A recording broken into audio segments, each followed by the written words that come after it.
మా ప్రియ స్నేహితులు నవీనయ్య గారు, నవ్యమ్మ గారి యొక్క కుమారుడు స్వరూప్ యొక్క వివాహ మహోత్సవంలో మేము కూడా ఈ విధంగా వచ్చి పాలిభాగస్తులు అవటం చాలా సంతోషంగా ఉంది. అలాగే మా ప్రియ స్నేహితులు ఇస్సాకయ్య గారు వివాహం చేయటం చాలా ఆనందంగా ఉంది. స్వరూప్ అలాగే హెవెన్ రోజ్ ఈ దినమున వివాహము చేసుకోబోతూ ఉన్నారు. వివాహము అన్ని విషయాల్లో ఘనమైనది. దేవుడే దీన్ని స్థాపించి దీన్ని ఏర్పాటు చేసి దీవించాడు. Marriage is for enrichment.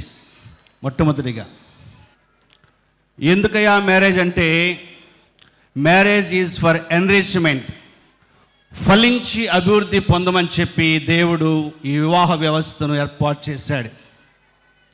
కాబట్టి మీరు ఫలించి వర్ధిల్లేవారుగా, స్థిరపడేవారుగా, దీవించబడేవారుగా, ఇతరులకు ఆశీర్వాదకరమైన వారుగా ఉండాలని చెప్పి దేవుడు కోరుకుంటా ఉన్నాడు.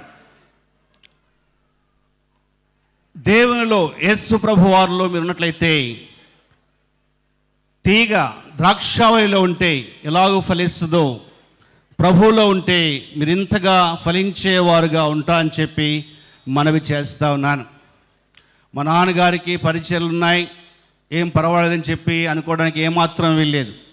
మీ బ్లెస్సింగ్స్ మీవే, మీ ఆశీర్వాదాలు మీవే, మీ దీవెనలు మీవే.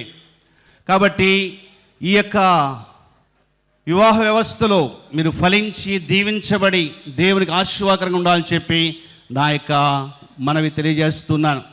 Second, marriage is for edification.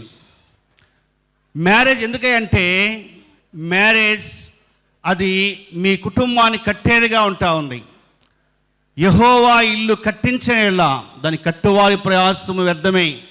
యెహోవా పట్టణమును కాపాడనేలా దాని కావలి కాయవారు మేలుకుంటా వ్యర్థమే. మీరు వేకువన లేచి చాలా రాత్రి అయిన పండుకొనొచ్చు, కష్టార్జితమైన ఆహారం తినుచుంట వ్యర్థమే. తన ప్రియులు నిద్రించుండగా ఆయన వారికి ఇచ్చున్నాడు. Marriage is for edification. You have to build your house. మీ ఇద్దరు హృదయాలు కూడా కలిసి చక్కటి కుటుంబాన్ని కట్టుకునేవారుగా ఉండాలి. ఈ కట్టడంలో సొలొమోను మహారాజు అంటున్నాడు, ఏమంటున్నాడంటే యెహోవా కట్టాలి, దాన్ని యెహోవా స్థిరపరచాలి, యెహోవా ఆస్వాదించాలి ఆ యొక్క కుటుంబాన్ని. లేకపోతే మనము కట్టలేము, మనము స్థిరపరచలేము. కాబట్టి దేవుని చేతిలో పెట్టండి. హీఈస్ ఏ బిల్డర్, హీఈస్ ఏ ప్రొవైడర్, హీఈస్ ఏ చెప్పాలంటే ఆయన మీ యొక్క జీవితంలో సమస్తం ఇచ్చేవాడుగా ఉన్నాడు. కాబట్టి ఆ మ్యారేజ్ ఈజ్ ఫర్ ఎడిఫికేషన్. చివరిగా నేను చెప్పి ముగించేస్తా ఉన్నాను. Marriage is for eternal. తాత్కాలికంగా ఉండేది కాదండి ఇది. It's a covenant, it's not a contract. కాబట్టి ఈ మ్యారేజ్ మీ జీవిత కాలము కూడా మీరు సంతోషముగాను, ఆనందముగాను, దీవెనకరముగాను, ఇతరులకు ఆశీర్వాదకరముగాను, వేవేలకు మీరు తల్లిదండ్రులుగా ఉండాలని చెప్పి ప్రభువు కోరుకుంటా ఉన్నాడు. నా ప్రియ స్నేహితులు నవీనయ్య గారు, దేవుడు నవీనయ్య గారిని బాగా దీవించాడు. 7 సంఘాలను ఏర్పాటు చేశాడు. నన్ను బాగా ప్రేమిస్తారు, మా కుటుంబాన్ని బాగా ప్రేమిస్తారు. నా కష్టకాలంలో నాకు తోడుగా ఉండి ఆయా మీటింగ్లు తీసుకెళ్ళి నన్ను ఎంతగానో ప్రేమించిన నా చక్కని స్నేహితులు వీరు. అందుని బట్టి నేను చాలా సంతోషపడుతూ ఉంటాను. శేఖర్ గారు ఎక్కడున్నారు, రండి నాతో పాటు అని చెప్పి నేను ఖాళీగా ఉన్న సమయంలో, ఇప్పుడు కొద్దిగా బిజీగా ఉన్నానులేండి, ఖాళీగా ఉన్న సమయంలో నన్ను బాగా తిప్పిన వారు, నన్ను ప్రేమించిన వారు నవీనయ్య గారు. దేవుడు ఇంకా నవీనయ్య గారిని ఆస్వాదించి వారి కుటుంబాన్ని దీవించి స్థిరపరిచి బహుగా వర్ధిల్లింపచేయాలి అని చెప్పి నా మాటలు చెప్తా ఉన్నాను. దేవుడి మాటలు కొద్ది మాటలు దీవించి ఆస్వాదింపచేయను గాక. God bless you all. God bless you. Swaroop and heaven rose.